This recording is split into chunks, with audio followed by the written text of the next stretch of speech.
Ayodhya files काढायला हरकत नाही. म्हणजे इतका महाभयानक हा घोटाळा आहे. रामराज्य म्हणजे रामाच्या नावाने जगता यावं, रामाच्या नावानं लुटता यावं. श्रद्धा आणि भक्ती हे भीषण संहारक शस्त्र आहे. ब्रह्मास्त्र म्हटलं तरी हरकत नाही. हे ज्यांना ज्यांना आजमावता आलं ते सर्वश्रेष्ठ झाले, विजेते ठरले. परंतु ते विजेते का ठरले, आपल्यापेक्षा श्रेष्ठ का ठरले, आपल्यापेक्षा पुढं का गेले, याचा विचार मात्र आपण आजही केलेला नाही. लाडू खा, भक्त व्हा आणि मुक्त व्हा. अभिमान नमस्कार. नमस्कार. देशामध्ये राम मंदिराची उभारणी झाली आणि भारतवासियांच्या श्रद्धेचा प्रश्न मिटला. राम मंदिराकडे भक्तिभावाने देशभरातून लोक जातात, देणग्या देतात. मात्र या देणग्यामध्ये घोटाळा झाल्याची बाब समोर आलेली आहे. राम मंदिराचा देणगी घोटाळा देशभर गाजतो आहे. याबद्दल आपल्याला काय वाटतं? सध्याच्या विद्यमान सरकारमधील माननीय प्रधानमंत्री यांनी राम मंदिराचा शिलान्यास केला. राम मंदिराचं बांधकाम जवळपास पूर्णत्वास झालेलं आहे आणि आता त्या ठिकाणी भाविक भक्तांची फार मोठ्या प्रमाणात देशभरातून गर्दी होते.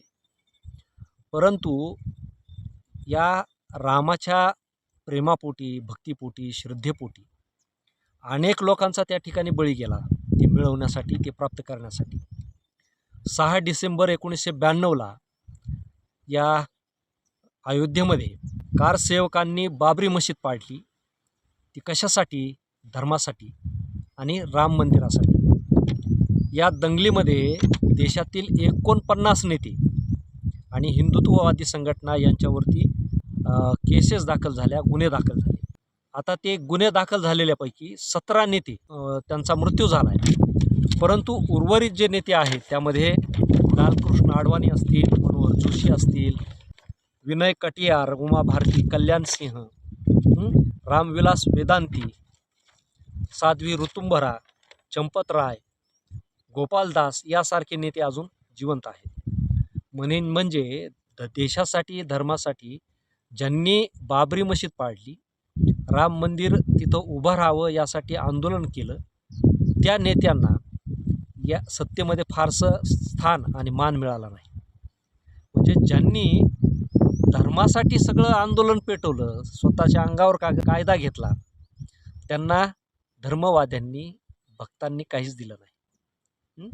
परंतु आज जर बघितलं तर त्या अयोध्येमधील राम मंदिरामधील देणगीचा घोटाळा आज सर्वत्र गाजतोय आणि त्याच्यावरती एखादा पिक्चर निघावा, अयोध्या फाईल्स काढायला हरकत नाही.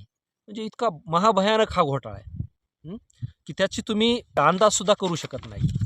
त्याचं कारण असं आहे की त्या मंदिरामधील जे सेवेकरी आहेत त्यांना 18 ते 20 हजार रुपयाचा पगार आहे. परंतु त्यांची जर घरं बघितली ना तर ते 1.5 कोटीची, 2-2 कोटीची घरं आहेत. आणि ह्या 3 ते 4 वर्षामध्ये त्यांची कमाई एवढी आहे. विषय इथं संपत नाही काय की त्या दानपेटीतून 200 कोटी रुपये चोरी गेल्याचा अंदाज आहे. म्हणजे खरा आकडा काय बाहेर येण्याची शक्यता नाही, येऊ दिला जात नाही. या बाबतीत एका माजी खासदारानं सुद्धा मत व्यक्त केलं आहे किंवा मी मत व्यक्त करील.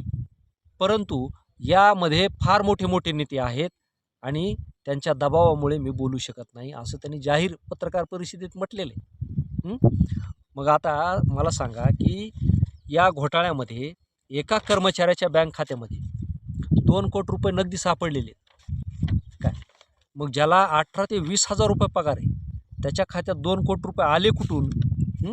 आणि दुसरी गोष्ट, लवकुश मिश्रा नावाचा जो सेवेकरी आहे त्यानं 1.5 कोटीची जमीन खरेदी केलेली. म्हणजे असे एक प्रकरणं बाहेर यायला लागले.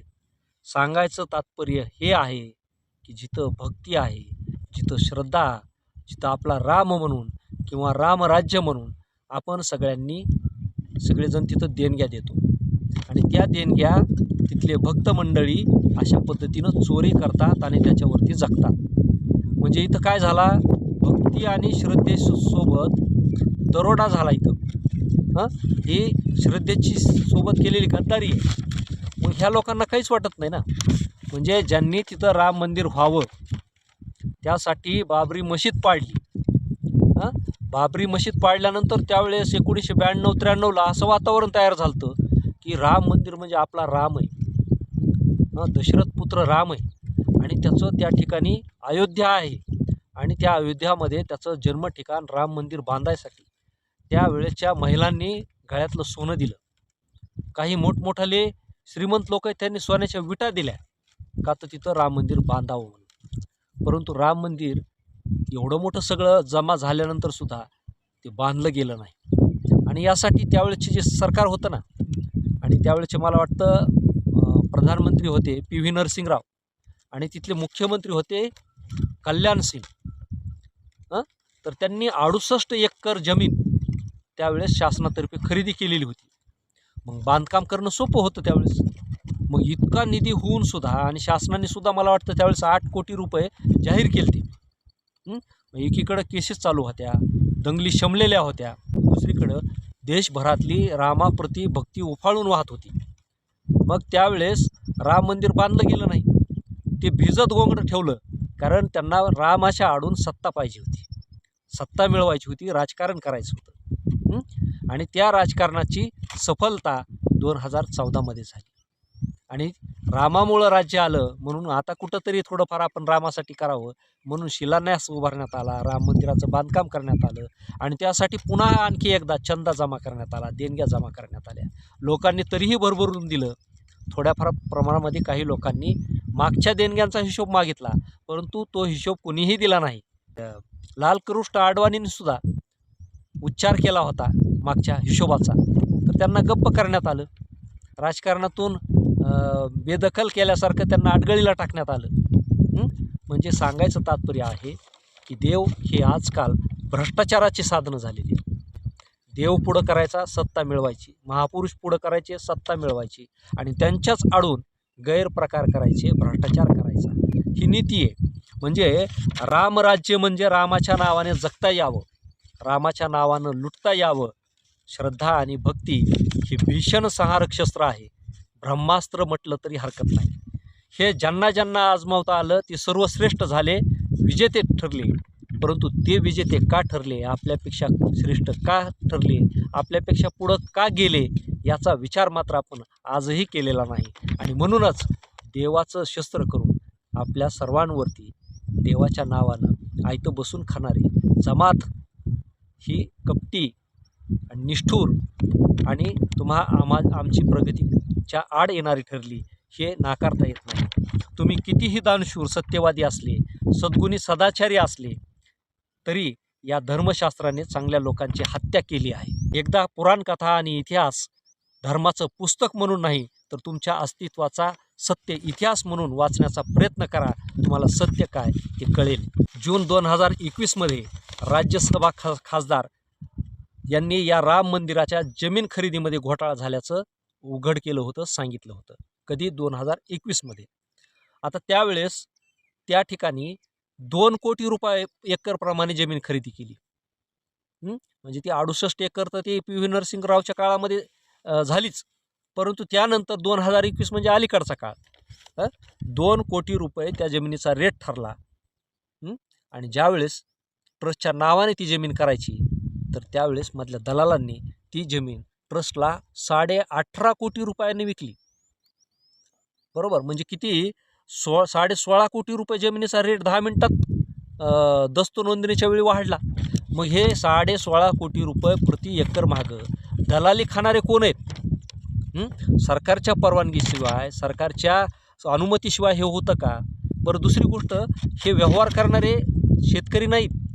शेतकऱ्याच्या जमिनी तिथल्या कमी खर्चामध्ये घेतलेल्या आहेत, परंतु तिथले जे आमदार खासदार जे आहेत ना, त्यांनी हे व्यवहार केलेले आहेत. आणि विशेष म्हणजे ते भाजपाचे नेते आहेत तिथल्या. मग मला सांगा की देवाच्या नावानं सुद्धा तुम्ही तिथं प्रामाणिक नाहीत, स्वच्छ नाहीत, निर्मळ नाहीत, तर मग रामाच्या आडून पाप किती करायचं याला देखील मर्यादा असली पाहिजे. बरं, प्रश्न इथं संपत नाही. राम आणि रामाचं राज्य कशासाठी पाहिजे, त्याचं उत्तर तुम्हाला इथं शोधता आलं पाहिजे.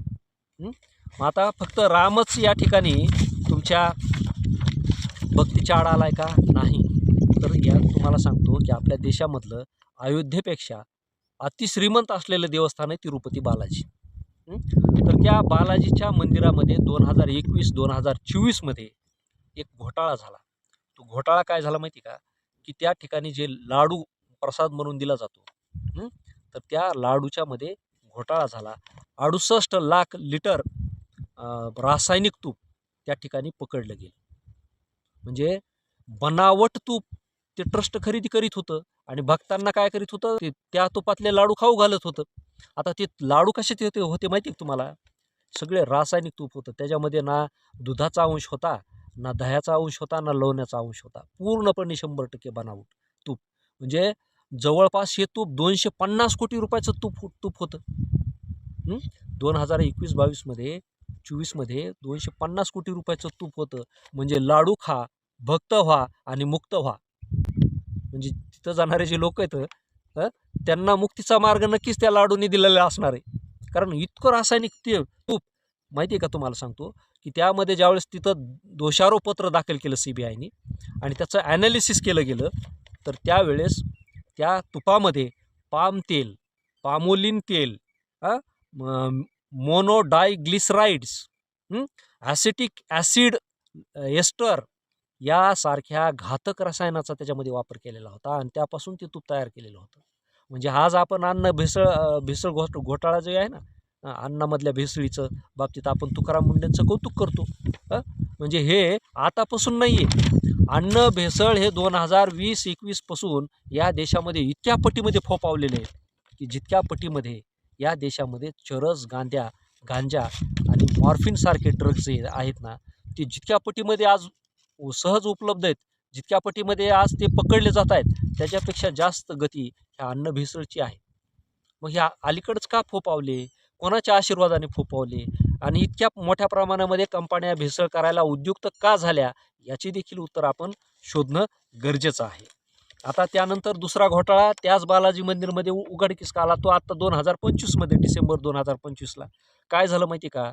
की तिथल्या ट्रस्ट आणि तिथले जे सेवेकरी आहेत, बऱ्याचदा काय होतं की आपण देवाला जातो, नवस करतो आणि मग ते नवस फेडायचा असतो किंवा देवाप्रती अतिश्रद्धा आपली असते म्हणून आपण देवाला सोनं चांदी वाहतो. काही लोक काय करतात, आपल्याकडे सोनं चांदी नाही, मग वस्त्र वाहतात. मग आता तिथं प्रथा आहे, तिथं काय आहे की तिथं देवाला शाल अर्पण केली जाते आणि मग बरेचसे मोठे श्रीमंत भक्त आहेत ना, तर तिथं मलबरी सिल्क नावाची शाल मिळते. तर ती शाल अतिशय महाग असते. तर ती शाल तिथं देवाला वाहिली जायची. म्हणजे तिथंच विकत घ्यायची आणि तिथंच व्हायची. जसं आपण तुळजापूरला गेलो की ते देवीच्या ओटीचं सामान तिथल्याच भक्ताकडून विकत घ्यायचं आणि तिथंच देवीला अर्पण करायचं. तसा एक धंदा तिथं आहे श्रद्धेचा. तर तसे त्या मलबरी सिल्क म्हणून तिथं विकल्या जायच्या.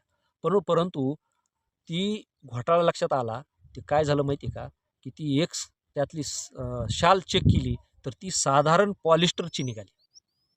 म्हणजे अत्यंत कमी खर्चातली ती शाल निघाली आणि मग त्यावेळेस एक अंदाज काढला गेला की ह्या महिन्यामध्ये किती शाली अर्पण झाल्या.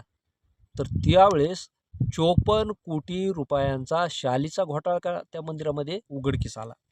म्हणजे ज्या देवाचं उत्पन्न दररोज 33 कोटी रुपयाचं आहे, 1300 कोटी रुपयाची ज्या देवाची FD एवढा श्रीमंत देव आहे आणि दरवर्षी त्या ठिकाणी 1400 कोटीचं उत्पन्न आहे.